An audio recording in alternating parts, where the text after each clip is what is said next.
So let me apologize immediately for the slow start, but technical difficulties that sometimes the only thing you can do is simply start the entire app. But that seemed to have kicked things in the teeth, kicked things in the chest, exactly where they needed to be. So here we are with another live stream. For those of you that do show up or that missed the beginning, apologize. I apologize. Apologize. We're building it as we fly it, and I know it's the that's why we host them, even though we know the turnout is low in comparison to the channels. We are a small channel. A year is not even a long time to be in this game, but we are here doing the work. So again, shout out to the replay gang. Shout out to you guys who are going to catch this later on the stream. I appreciate you guys that do show up all the time, especially those that are in the corner, constantly encouraging to do.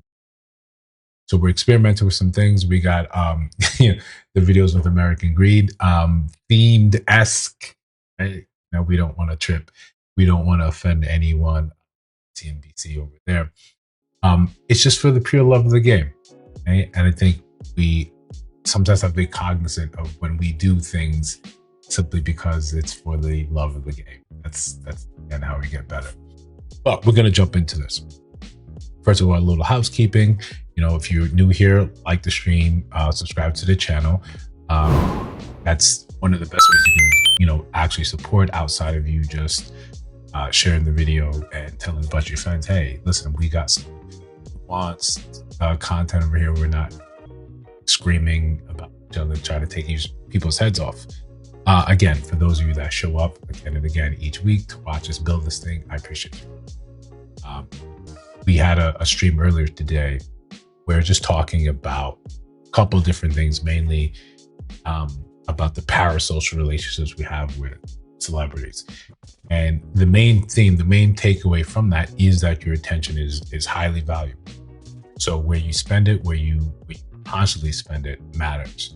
And for that, when you guys do turn into gear and see the stuff we're creating, I appreciate that. But to the main topic, talking about wifely duties and this constant sort of push to saying that it's like a subscription tier you have to unlock. Pay the premium and then you can get it.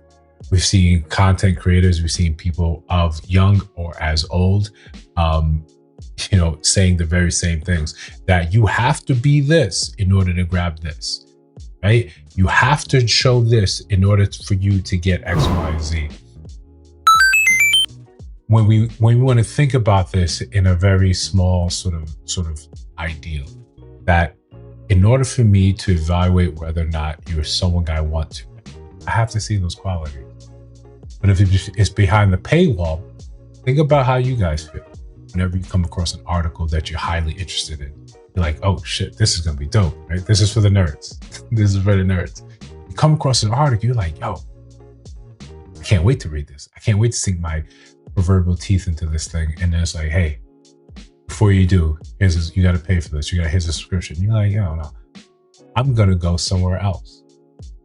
I'm going to go somewhere else and I'm going to see where if I can get something of equivalent value somewhere else without having to pay this up front.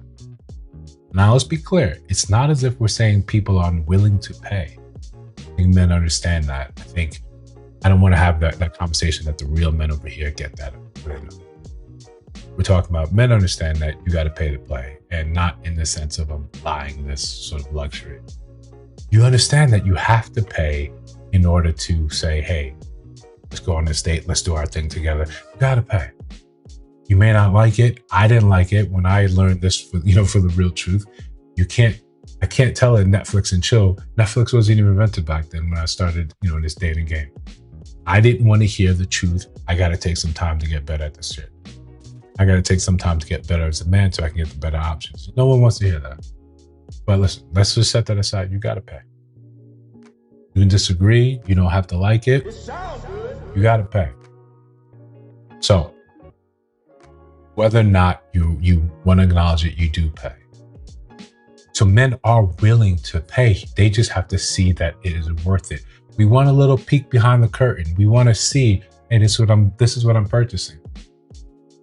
When I was in school, when I was in college, you had the thing called Rate My Professor. You would hop on there to see what type of professor it was. hard grader? How does he interact with the students? How did he teach X, Y, and Z? You wanted to know these things. You wanted to peek behind the curtain. You want to just understand. We do the same thing when we see ratings. You go on Amazon, you want to purchase something, you go in there, what do? You scroll down on the ratings. You see what it's about. Someone show me a video. You sit here and watch this video. Let me go on YouTube and watch the product demonstration. I want to see what I'm buying. I want to see if this money that I'm about to part with is worth it. This is what men are kind of trying to say. Yo, is this shit worth it? I'm not trying to degrade you. I'm not trying to say you're not, but I'm just trying to understand, is this worth it? Tie that back into the conversations about something simplistic. You know, what do you bring to the table? What are you missing in your life that you need me to bring to the table? Or I am the table. Trying to see if what we're doing together is compatible, that we could do this for the rest of our lives together. But if you're not willing to even have that conversation, entertain that conversation, I don't know what I'm buying. I'm buying a lemon. I'm buying a lemon. I want to immediately take it back. I want to say, yo, I'm good, right? Good. This is what a lot of men are just saying. If we can't even have this very reasonably productive conversation, but you want to see, I have to display why I'm a husband. I've got to show these things in you. And all those things usually end up being saying that he's generous, that he takes protector, provider. These are things that I don't get to say. It's behind a tiered wall. I don't get to say, yo, I'm only going to be, I'm only going to be feminine. I'm only going to be masculine the minute you come and unlock it. You need to show me your femininity, and that's the way I'll put up the dress. You don't want to hear stuff like that, right? So let's call a spade a spade. Let's be fair about this. But listen, more of that. That's the main event. That's the main topic. Let's talk about it. For those of you that are new here, we got a show, right? We put together a little bit of entertainment, infotainment, if you will, on your Sunday, so you can start the week with a little bit of laughs, a little bit of smiles about the silly, XYZ that's happening all across the interwebs. And of course, we're going to have a lesson. We're going to have something that we can extract, something that we should walk away better from. That is the name of the game. That's why we do these outside of trying to build a channel. That's always going to be the name of the game here. We're trying to build a channel, expand, see what we can see. So your support means the world to me. So subscribe, like the stream. If you feel so moved, you can donate. You see the little things right there. Super chats and all that. Also, always welcome.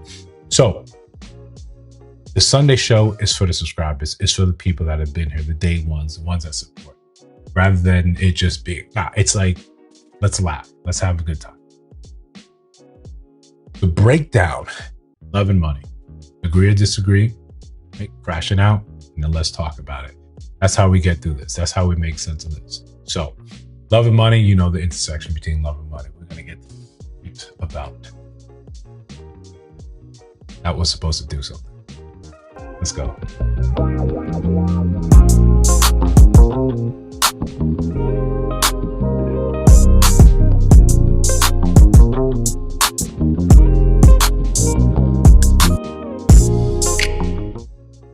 All right, listen. Here we are. We're trying to make sure all the hotkeys are working. The stream deck is stream decking. But we're not in our usual setup, so we're going to do what we can do. So if you are new here, Muhammad Sup, what's going on? Glad to see you here. Love and money. You really can't, have one without the other today. I think it's the third leading cause of divorce is about money. No one really says, you just kind of fell in love, but love and money is here. So a lot of the conversations we see today, we see around of it, surrounded by a lot of it is just about, he needs to provide, he needs to do this, he needs to do that. But we're going to start off with the one that's it's a little out there, but I think it's at least put a little smile on your face. Not a smile in a good way. Not a smile in a good way. Let's get into this. The night that my father bought me a prostitute was the night that he ceased being my father and became my best friend. Not only did he want to talk about what the experience was like, but he then suggested that we go to the casino and gamble all night. And let me tell you why these two things are a problem. Children need parents, they don't need best friends. When my dad introduced me to prostitution and gambling, it became an issue for me. He normalized it for me. I want to speak to the fathers that are watching this video. Please do not buy your sons prostitutes, and please don't take them gambling. It had devastating consequences, and I don't want that to happen to your family. So I'm not doubting what he's saying is actual factual, right? I just there was never there was never an instance in my life where my dad was like, "Yo, I'm gonna get ahead and take care of that. You know, that angst that you've been feeling, that you wanted to get your rocks off. Let me go help you out with that. We're gonna go buy a professional." I think my father would have been mortified. Right?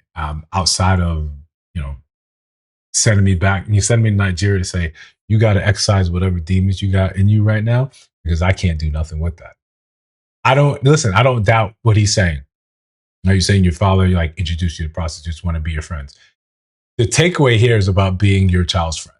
That's probably where we're blurring the lines. When I think the way we were raised, we're so quaint, so quick to say, I don't want to raise my kid that way because the trauma that I'm looking at and I have in my life, I don't want my kid to be like that. So most things, what we do, we overcorrect. We overcorrect. The pendulum has swung so far on the other side that we're like, I want to be his friend. My kid is cooler than me, right? Cooler than me. So I want to be his friend. I want to go and hang out with him. So yeah, why don't we go gambling?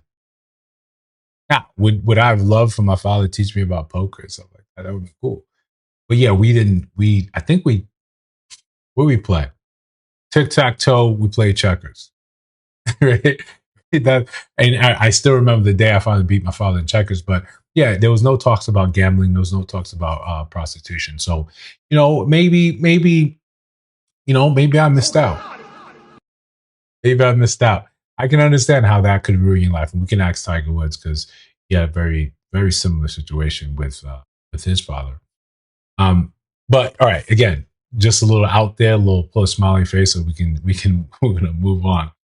What we see mainly when we talk about money, we talk about relationships, we talk about how the idea is that men are supposed to be the providers, men are supposed to be the ones that pay. Now, again, I got no problem. I got no problem with the idea that men are supposed, but men are supposed to pay individually according to what they can do. You can't look at someone just getting started in the game. He's 19, 20, 21, and you're looking at him and say, yo, where is the yacht? Where's the yacht with the deck? Right? I got to land my helicopter somewhere. I got to land your helicopter somewhere. I want a PJ. I want a private jet. Why can't you do these things? We make it seem as if the timeline from high school, graduation to owning a private jet is a solid one. Right? Like if you don't do this, then there's something wrong with you. You failed in some sort of aspect.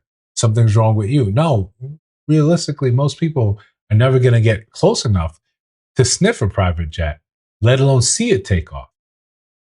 This is the reality of it. But for whatever reason, we still walk around with this idea that you're supposed to do the extreme. Not only are you supposed to be able to afford these things, you're supposed to be able to afford my life. You have to be good enough to afford your life and my life and, possibly the kids that I come with or the kids that we bring into this world together. That's all on you. And all the while, wifely duties are basically behind the paywall structure. You got to earn this. You just can't walk into it and see it like that. Oh, we have some technical difficulties, but let me work this out real quick. So listen, it's a simple thing when we consider it, what it's supposed to look like, what it's supposed to actually be. Oh no, I might have to restart this entire thing. But we'll just freestyle it. One of the like the larger issues that we see all the time is how you're supposed to behave. As women telling men, you're supposed to do X, Y, and Z without any real regard to the actual numbers, to the actual factuals. What does this look like? How do we make this happen? Again, I don't think it's that men don't want to do these things. Like they don't want to provide. They just look at it and understand that this is a very difficult proposition just for you to be able to do because you showed up. That's not how a lot of this actually works. It's not how a lot of this actually happens. You have to understand, you got to work with that. Now, what we don't tend to realize, we don't tend to accept is that this is going to be a process. This is going to take time. This is going to take time for us to go from X, Y, and Z to get there, back to circle around to A, B, and C. One of the greatest things my father ever told me about just when it came down to dating, because I was like, yo, I want blah blah blah. I want someone to come touch my wee wee, right? I'm in high school, 16. He said, yo, you're gonna have to sit there and study. You're gonna have to focus on your schoolwork. Now that's not actionable intel. It's not something you want to hear. You want to see something. You want to hear like, no, you got it. Do this. Here's the secret sauce. Here's the formula. If you do this, you'll get that. You'll get that reward. But life isn't like that. And he was absolutely right. You're gonna have to eat a lot of ish in order to get there. It's also screwed up. Wait, there's someone grow up. Yes, this is a point my mom and I we talk about very often. We got into this space where we became very comfortable blaming, right, our parents for what they failed to do. They didn't do this. A lot of your parents, and these are the parents that meant well. It's not the parents that went out there and left you in the lurch. These are parents that said, I'm going to do the best I can to help to actually raise you. But I understand I'm going to make mistakes.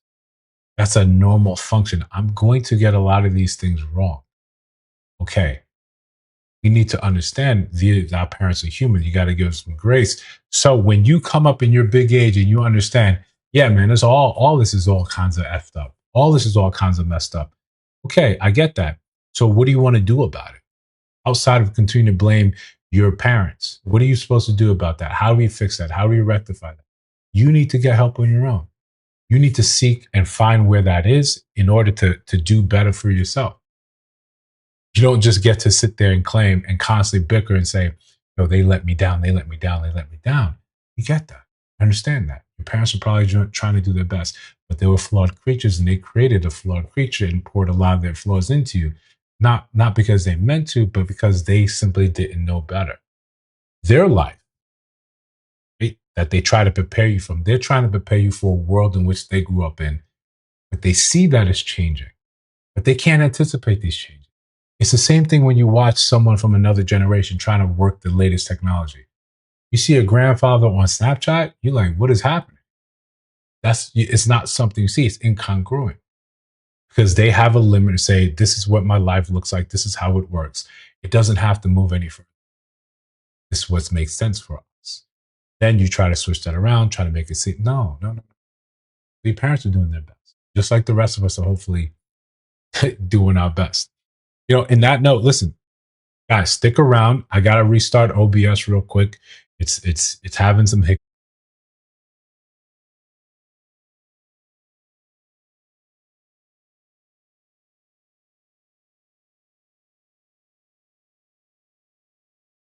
All right, looks like we're back.